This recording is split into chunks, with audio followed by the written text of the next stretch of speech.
Hello friends, இன்றைக்கி நம்ம அரிசி மாவு வச்சு ஒரு ரொட்டி செய்ய போகிறோம். இது அரிசி மாவில் புட்டு மாவு வச்சு செய்தால் நல்ல டேஸ்ட்டாக இருக்கும், சாப்பிட்றதுக்கு நல்ல கிறிஸ்பியாக இருக்கும். இது நம்ம கடையில் வாங்கின புட்டு மாவும் செய்யலாம், நம்ம வீட்டிலலாம் வறுத்து வச்சுருப்போம் அதே மாதிரி எடுத்து செய்யலாம். இதுக்கு புட்டு மாவு இல்லாதவங்க 1 கப் இடியப்ப மாவு 1 கப் புட்டு மாவு 2 போட்டு செய்தாலும் சாஃப்டாக வரும். இதுக்கு நம்ம 1/2 கப்பு தேங்காய் எடுத்து வச்சுருக்கோம். இப்போ 2 கப்பு புட்டு மாவுக்கு 1/2 கப்பு தேங்காய் துருவல், அதுக்கு ஒரு 1/2 ஸ்பூன் உப்பு, இது 2 கப்புக்கு 3 கப்பு தண்ணி வச்சு தண்ணி கொதிக்கும்போது தேங்காய் உப்பு போட்டு நல்லா கொதிக்கும்போது இந்த அரிசி மாவையும் தட்டி கிளறி சப்பாத்தி மாவு மாதிரி கிண்டி பிசைஞ்சி நம்ம ஒரு துணியில் பரத்தி சுட்டு எடுக்க போகிறோம். இது சூரங்குடி சைடு ரொட்டி முஸ்லீம் வீடுகளில் அதிகமாக செய்வாங்க. காலையில் பிரேக்ஃபாஸ்ட் இதுதான். அதே மாதிரி நான் இன்றைக்கி உங்களுக்கு செய்து காமிக்கிறேன். இன்னைக்கு ரொட்டி சுட போகிறேன், எப்படி சுடலான்னு பார்ப்போம். இப்போ நம்ம அரிசி மாவு ரொட்டி சுடுறதுக்கு ஒரு பாத்திரம் எடுத்து வச்சு அதில் நம்ம 2 கப் அரிசி மாவில் செய்ய போகிறோம். அதுக்கு 3 கப்பு தண்ணி ஊற்றணும். நார்மல் வாட்டர் தான். 3 கப்பு ஊற்றி அதுக்கு கூடவே நம்ம எடுத்து வச்சுருக்க தேங்காய் துருவல் போட்டு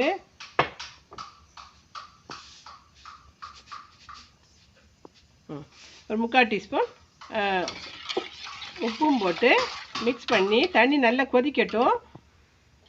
கொதித்த பிறகு நம்ம மாவை தட்டி கிண்டலாம். இப்போ அரிசி மாவு ரொட்டிக்கு தேங்காய் உப்பு தண்ணி 3 நல்லா கொதிச்சாச்சு. இதில் கொதிக்கும் போது நம்ம அடுப்பை சிம்மில் வச்சுட்டு மாவை தட்டி கிளறணும்.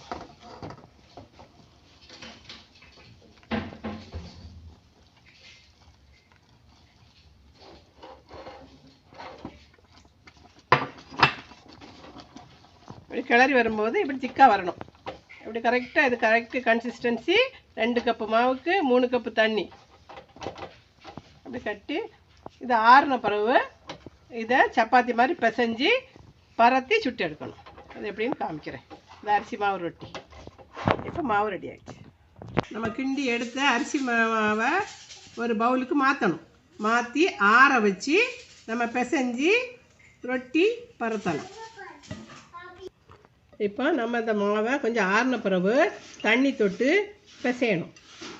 தண்ணியை தொட்டு பிசையணும். தண்ணியை ஊற்றிடக்கூடாது. இப்படி சப்பாத்தி மாவு பிசைஞ்சு எடுக்கணும். எல்லாத்தையும் இப்படி நல்லா திக்காக வரும். சாஃப்டாக தான் இருக்குது.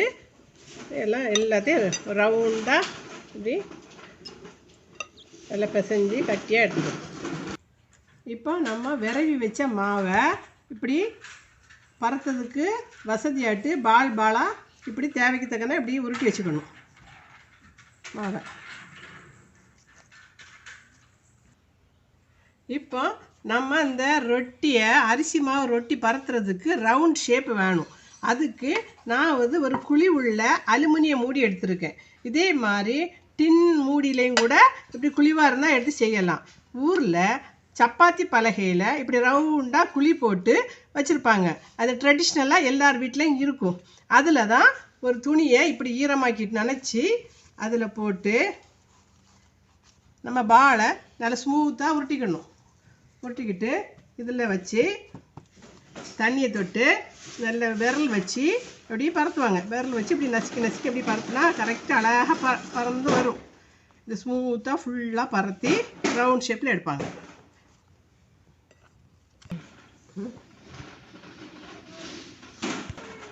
இப்போ இந்த மாவை அழகாக ரவுண்டாக இந்த கை வச்சு உள்ளங்கை வச்சு இப்படி அமுத்தி எல்லா இடமும் லெவல் பண்ணணும். லெவல் பண்ணி சைடில் எல்லாம் அப்படி அழகாக ஃபிங்கர்ஸ் வச்சு ஓரமெல்லாம் அழகாக பாலிஷாக வர மாதிரி பண்ணணும். இப்போ இந்த ரவுண்டுக்குள்ளே வர்றதுனால இதை நம்ம எடுக்கும்போது ரவுண்டாக இருக்கும். தின்னாக பரத்தணும். இப்படி தின்னாக பரத்தி நம்ம ஒரு பிளேட்டில் காமிக்கிறோம் உங்களுக்கு. தின்னாக பரத்தி இப்போ துணியோடு இப்படி எடுத்து அந்த தட்டில் வச்சிட்டிங்கன்னா இப்படி உளிச்சு எடுக்கும்போது அழகாக ரவுண்ட் ஷேப்பில் வந்துடும். இது சின்ன ரவுண்டு வேணும்னா சின்ன பலகையில் பரத்தணும், பெருசு வேணும்னா பெருசு. இதே மாதிரி நம்ம இந்த ப்ரெஷர்லையும் செய்யலாம். ப்ரெஷரில் செய்து ஒன்று காமிக்கிறேன்.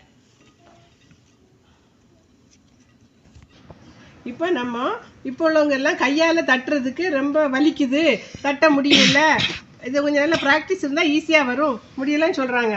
அவங்களுக்கு ஈஸியாக செய்கிறதுக்கு இதே மாதிரி ஒரு ப்ரெஷர் வாங்கி வச்சுக்கிட்டா, சப்பாத்தி பலகை சப்பாத்தி ப்ரெஷர் வச்சு இதில் இந்த மாவை வச்சு மூடி இப்படி ப்ரெஸ் பண்ணால் இதுலேயே ரொட்டி சுடலாம். பாருங்கள், மேலே ஒரு பேப்பர் கீழே ஒரு பேப்பர் ரவுண்ட் பண்ணி போட்டிருக்கேன். எப்படி ரவுண்ட் ஷேப்பில் வரும். இதுலேயே பரத்தி நம்ம சுட்டு எடுக்கலாம். இப்போ நம்ம ரொட்டி சுடுறதுக்கு ஒரு பேன் எடுத்து வச்சுருக்குறோம். அந்த பேனில் நம்ம பரத்தி வச்சுருக்கிற ரொட்டியை சுட்டு இப்படி போடணும். அதே மாதிரி இன்னொரு பேன் வச்சுருக்கிறேன், அதுலேயும் போட்டு சுட்டு எடுக்கலாம். இரும்பு தவா இதில் சுட்டாலும் நல்ல முருவி டேஸ்ட்டாக வரும். நான்ஸ்டிக்லேயும் சுடலாம், இப்படி ரெண்டுலேயும் சுடலாம்.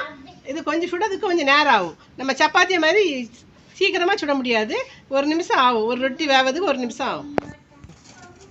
ரொட்டி ஒரு சைடு வெந்த பிறகு இப்படி சைடெல்லாம் இப்படி வரும்போது சைடெல்லாம் இப்படி இலகி நிற்கும். அப்போ வெந்துட்டுன்னு அர்த்தம். அதுக்கு பிறகு அடுத்த சைடு மாற்றி போடணும், அப்படி உடையாமல் வரும். இதே மாதிரி ரெண்டு சைடும் திருப்பி போட்டு எடுக்கணும். இரும்பு கல்லில் போட்டாலும் நல்லா வரும் தோசை மாதிரி, அதே மாதிரி நான்ஸ்டிக்கில் போட்டாலும் வரும் இந்த அரிசி மாவு ரொட்டி. இப்போ நம்ம ரொட்டியெல்லாம் அரிசி மாவு ரொட்டியெல்லாம் சுட்டு எடுத்தாச்சு. இது வந்து கையால் சுட்ட ரொட்டி, இது ப்ரெஷரில் சுட்ட ரொட்டி. ரெண்டுமே டேஸ்ட்டு ஒன்றா இருக்கும். இதே மாதிரி நீங்கள் செய்து பாருங்கள். சின்ன பிள்ளைங்க நல்லா விரும்பி சாப்பிடுவாங்க. நாகர்கோவிலில் முஸ்லீம் வீட்டில் மார்னிங் பிரேக்ஃபாஸ்ட் வாரத்துக்கு ஒரு நாளாவது இதை செய்வாங்க. இதுக்கு கூட பருப்பு ரொட்டி, பருப்பு அதாவது பாசிப்பருப்பில் பருப்பு செய்து அது இந்த ரொட்டி கூட சாப்பிடும்போது நல்லாயிருக்கும். மட்டன் கறி சிக்கன் கறி கூட டேஸ்ட்டாக இருக்கும். இதே மாதிரி செய்து பாருங்கள். இந்த ரொட்டி வீடியோக்கு லைக் ஷேர் சப்ஸ்கிரைப் பண்ணுங்கள். தேங்க்யூ.